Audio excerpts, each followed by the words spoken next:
মঙ্গলবার ইরানি সশস্ত্র বাহিনীর মুখপাত্র আবুল ফাজল শেকারচি বলেন, সামরিক প্রযুক্তির অগ্রদূত দাবি করা দেশগুলো, বিশেষ করে আমেরিকা, ইরানের কামিকাজি ড্রোন রিভার্স ইঞ্জিনিয়ার করার সিদ্ধান্ত নিয়েছে, যা ইরানের প্রযুক্তিগত অগ্রগতির মাত্রা স্পষ্টভাবে তুলে ধরছে। তার মতে, নিজেদের প্রযুক্তিগত সুপার পাওয়ার দাবি করা দেশগুলোকে ইরানি ড্রোনের সামনে হাঁটু গেড়ে বসে সেটিকে অনুকরণ করতে দেখার চেয়ে বড় গর্ব আর সম্মান কিছু হতে পারে না।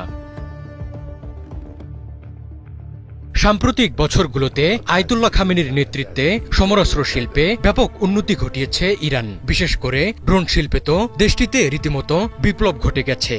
দূরবর্তী শত্রুর সাথে যুদ্ধে ড্রোনের নির্ভুল আঘাত করার ক্ষমতা পশ্চিম এশিয়ার দেশটিকে ক্রমবর্ধমান সামরিক শক্তিকে আরও মজবুত করেছে। ইরানি ড্রোনের কদর ছড়িয়ে পড়ছে বিশ্বজুড়ে। ইউক্রেন যুদ্ধে ইরানি ড্রোন ব্যবহার করে সাফল্য পেয়েছে রাশিয়া। অত্যাধুনিক ড্রোন কর্মসূচি ইরানের সামরিক বাহিনীর স্বনির্ভরতার একটি যুগান্তকারী অর্জন। বছরের পর বছর ধরে মার্কিন হুমকি এবং নিষেধাজ্ঞার মুখে ইরান এটি অর্জন করতে সক্ষম হয়েছে। আধুনিক যুদ্ধে ড্রোন এক কার্যকর হাতিয়ার। বিশ্বের শক্তিশালী দেশগুলো তাদের প্রতিরক্ষা বহরে যুক্ত করছে নিত্য নতুন সব ড্রোন। বিশেষ করে সস্তা কিন্তু কার্যকর ড্রোনের চাহিদা দিন দিন বেড়েই চলেছে। এমন ড্রোনের প্রয়োজনীয়তা অনুধাবন করতে পেরেছেন মার্কিন প্রেসিডেন্ট ডোনাল্ড ট্রাম্পও। তাই